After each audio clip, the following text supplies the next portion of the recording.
Hello, good to see you. My name's Tony, FMDNA, bringing you another tactic for the Tactic Testing League. It's another tactic by Troy. So Troy, thank you for getting in contact and submitting another tactic.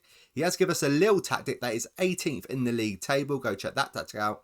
This one's his SPURS tactic. It's a 4-2-3-1. If you want to download it, will be in the description below. But if you can't download it for any reason, follow what I'm going to show you now. So what we got in goal, we got a sweeper, keeper on defend. There will be some add-on instructions, so just pause it when need be. Now on the left-hand side, we've got complete wing-back attack. We've got a ball-playing defender on defend. Another ball-playing defender on defend. We've got a complete wing-back attack on the right-hand side. Then we've got a defensive midfielder on support. Alongside him, another defensive midfielder on support. On the left-hand side, we've got an inside forward attack. In the middle, we've got shadow striker attack. On the right-hand side, we've got an inside forward attack. Up front, we've got advanced forward attack. Tactical style basically is a custom one, clean slate. Mentality positive. In possession, what do we have? Attacking width fairly wide. Approach play passing the space. Overlap on the left. Overlap on the right. Play out of defence. Partner stretch shorter. Tempo higher. Time wasting never. Low crosses. Work the ball into the box and run at defence. In transition, what do we have? We've got counter press. We've got counter. Dispute to fullbacks. Throw it long. Nearly missed that one out. Out of possession, what do we have? High press, stand on defensive line, trigger press much more often and prevent short goal distribution. And that is your lot. Before we get into the video later on, if you can please leave a like, subscribe and ring that bell. Should have done this at the start. I would truly appreciate it. Right, so we tested with Man City, West Ham and Nottingham Forest. So let's check out Man City's results. Well, in the Community Shield, they lost 3-2 against Liverpool, but they did beat Leicester in the final of the Carabao Cup 3-1 in the FA Cup. They lost to West Ham 2-1 in the semi-final, but they did thrash Liverpool 6-2 along the way. In the Champions League group stages, they failed to qualify for the knockout rounds. They finished on 10 points, Inter on 12 and Leipzig on 13, and we had Red Star in the group. Like I say, fair play. So, Europa League, they got to the semi-final and they got knocked out against Bayern Munich in the league. How well has it done? 93 points, over 90 points. That's what we like to see. 93 points, goal difference of 76, really good. Lost 5, drew 3, 130. Haaland is the top goal scorer in the league. I'm not surprised. 34 goals. Alvarez with 13. And that seems to be about it. What we got average rating wise, Haaland, it's a lot of Man City players. 7.45. Grealish, Walker, Kevin De Bruyne, Rodri, Cancelo, Gomez. A load of Man City players on the list. Grealish with 13 assists. Kevin De Bruyne, fair play, 6 man of the match awards. We've got a couple of yellow cards. A couple of guys on the yellow cards, so just be careful. Clean sheets, what do we have? 4th place with 16 clean sheets.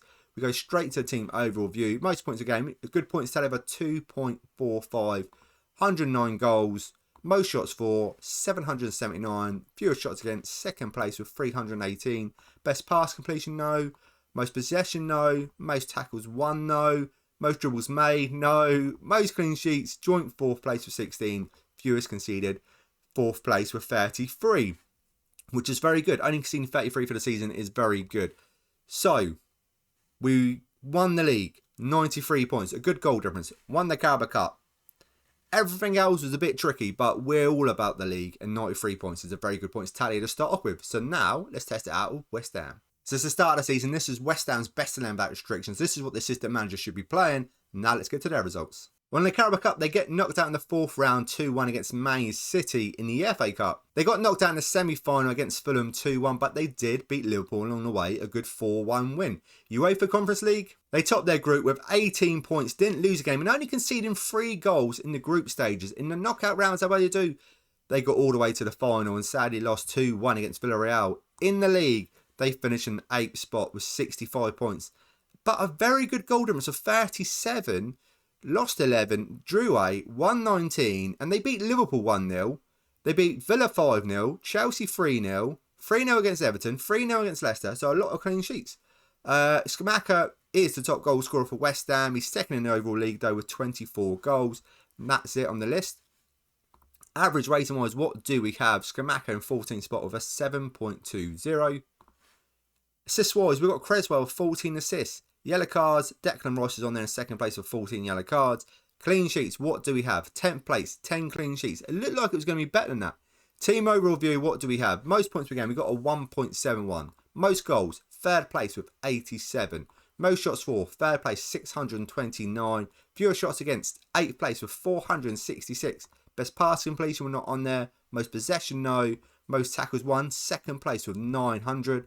Most dribbles made, we're not on there. Most clean sheets, no. Fewest conceded, we're not on there. Unlucky in UEFA Conference League. 8th place, 2 places above this season preview. 65 points, not bad at all. Now let's test it out with Nottingham Forest. So it's the start of the season, and this is Nottingham Forest's best 11 without restrictions. Now for their results. In the Carabao Cup, they went out in penalties in the 2nd round against Burnley in the FA Cup. They lost against Man City 2-0 in the 4th round. They nearly went out against Preston, took a replay. In the league, 8th place.